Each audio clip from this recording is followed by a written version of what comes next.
आपका क्या सवाल? दादा, इरफान अंसारी का एक वीडियो देखा, उसमें उम्मीद नहीं था कि 3.5 लाख वोट लेकर आएंगे जयराम महतो, राहुल गांधी जी से बात करेंगे और उनको कांग्रेस में लेकर आएंगे और तमाम तरह की बातें जो आपको लेकर कहते हैं, इस पर क्या कहना चाहिए?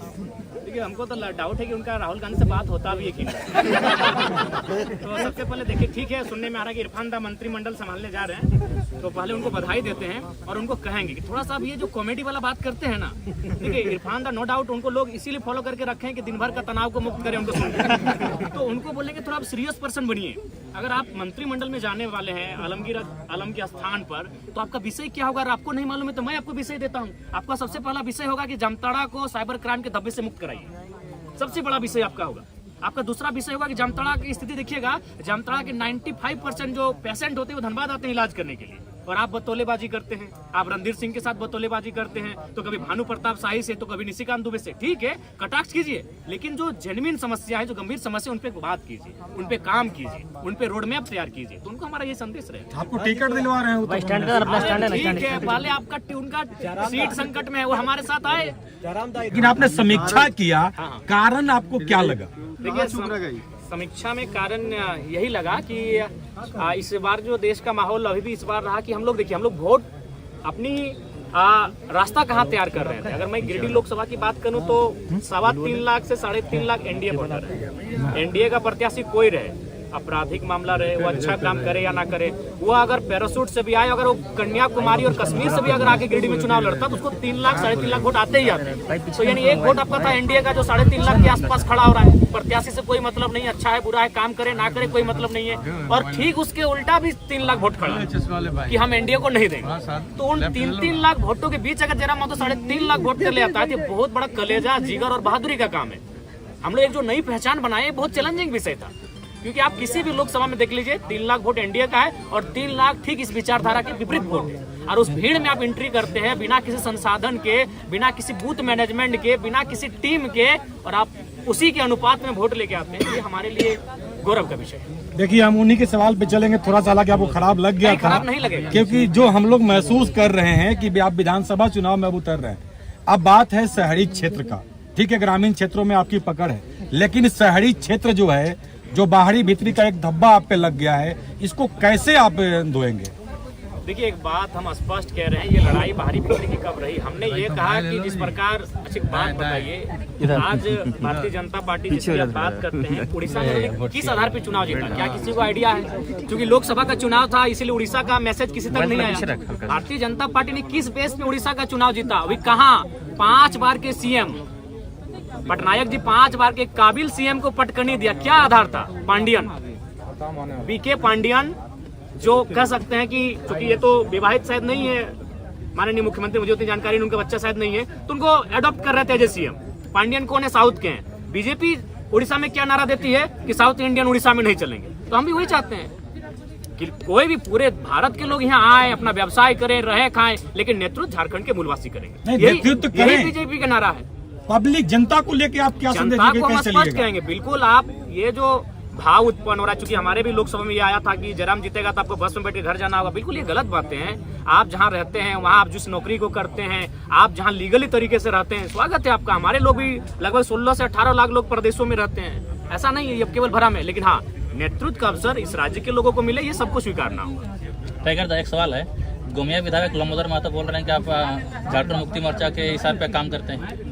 अच्छा, तो झारखंड मुक्ति मोर्चा के इशारे पे काम करते हैं, तो डुमरी में हमको 90,000 वोट कैसे आता? एक पीएचडी वाले व्यक्ति अगर इस प्रकार के बयान दे रहे हैं तो हमको लगता है उचित नहीं है। टुंडी में हमको 60,000 वोट फिर कैसे आ जाता? बेरमो जो महागठबंधन का सीट है, वहाँ हमको 50,000 वोट कैसे आता? बोलते उपचुनाव में जब कैसे सीट नहीं, हमने स्पष्ट कहा है कि हमारा पहला चुनाव किसी की मौत पे नहीं लड़ेगा। वहाँ स्वर्गीय जगन्नाथ महतो की मृत्यु हुई थी और हम लोग पहला चुनाव शुरुआत किसी की मौत से करें, ये हमारा, चूंकि हम लोग सिद्धांतिक पॉलिटिक्स करेंगे, चुनाव हार जीत से ऊपर। अगर हम लोग को केवल चुनाव ही फोकस होता तो मैं आपको बताना चाहूंगा, एक पार्टी ने तो हमको यहाँ तक कहा था कि अगर आप नहीं लड़ेगा तो देवेंद्र जी को मना दीजिए, आप एक लड़का हमको दे दीजिए चुनाव लड़ने के लिए, हम लोग को प्रत्याशी नहीं मिल रहा है। तो अगर हम लोग को सांसद बनना होता तो आज जयराम महतो के साथ आप नहीं बैठे होते, आज सांसद जयराम महतो के साथ आप बैठे होते, क्योंकि मुझे भी आइडिया है कि किस सीट को कौन निकाल सकता है। दोनों दलों ने हमें सीधा ऑफर दिया था, एकदम सीधा, दिल्ली से डायरेक्ट टेलीफोन था, एक से हमारा 18 मिनट टॉक हुआ था, एक से 4 मिनट 45 सेकंड टॉक हुआ था कि आप लड़िए हमारे और ऐसा नहीं कि आप एक सीट से, क्योंकि हमने नेता नहीं रहे भैया, जनता का आशीर्वाद है, हम लोग जन नेता हैं। किसी सीट से चुनाव लड़ने का वादा रखते हैं, 4-5 सीटों से चुनाव लड़ने का वादा रखते हैं। और उन्होंने वही ऑफर दिया था कि आप गिरिडीह से लड़िए, आपका मन हो धनबाद लड़िए, आपका मन हो आप रांची चले आइए। इसी से जुड़ा हुआ सवाल है, गांडे से भी आप नहीं आगे उतारे। आप मर्ज नहीं करेंगे अगर जीतते हैं चुनाव तो? जैसे देखिए नहीं, हम लोग हाथ जीत से ऊपर की पॉलिटिक्स करने के लिए आए हैं, कोई मर्ज नहीं करेंगे दादा। पोस्ट अलायंस पर जनता के राय के बाद हम लोग सोचेंगे, लेकिन मर्ज कहीं नहीं होगा, क्योंकि हम लोग एक ऐसी पॉलिटिक्स कर रहे हैं कि जहां हम लोग रुकेंगे आने वाली पीढ़ी वहां से स्टार्ट करेगी। देखिए पहले बात, अभी गिरिडीह अभी भी आप जाके देखिए, आप देवेंद्र दा का जहां कैंपेन वहां जाके देखिए, आज भी लोग अपने घरों में चावल इकट्ठा करके रखे हैं, आज भी लोग अपने घरों में आलू और प्याज इकट्ठा करके रखे हैं। उस विश्वास का कत्ल नहीं होगा दादा। चुनाव हार जाएंगे, क्या होगा? यहाँ जीने के लिए कोई थोड़ी आया है, लेकिन उन भरोसे के साथ उन भरोसे का कत्ल नहीं किया जाएगा। हम लोग सैद्धांतिक पॉलिटिक्स करने आए हैं। बोले तो अगर हमको अपनी महत्वाकांक्षा होती, हम संसद में होते। आज हम संसद में होते। जब 3.5 लाख वोट हम अकेले ला सकते हैं, अपने दम पर ला सकते हैं, तो दोनों पार्टियां हमें टिकट कर रही थी। आराम से एनडीए और यूपीए को चयन करते किसी सीट से और निकल जाते, संसद भवन में कमरा भी मिल जाता और झारखंड की समस्याओं को उस पार्टी से रख देते।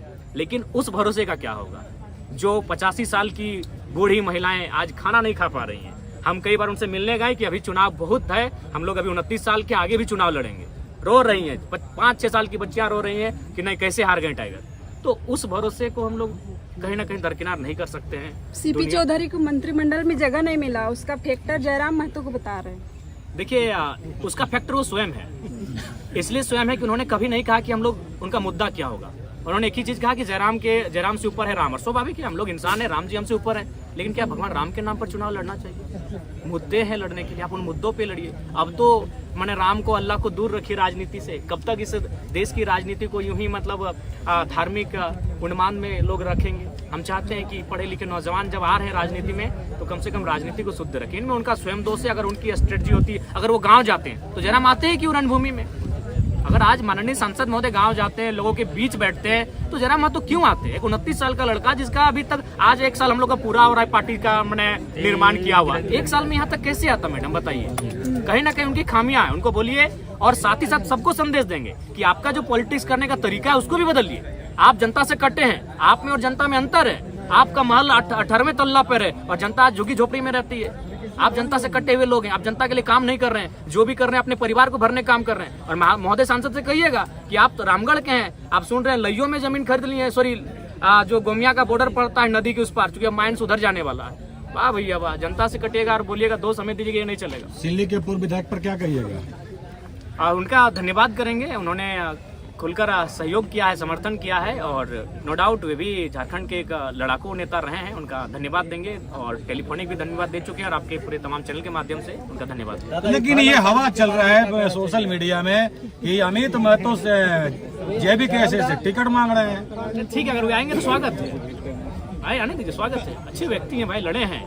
और हाँ, आप कुछ दादा एक सवाल। अमित महतो गिरिडीह में जाके खुलेआम सपोर्ट करते हैं, रांची में क्यों सपोर्ट नहीं करते खुलेआम? नहीं, उस समय शायद वो क्षेत्र में नहीं थे, मेरे भी वहाँ नहीं आए, वो सिर्फ सोशल मीडिया में ही किए थे।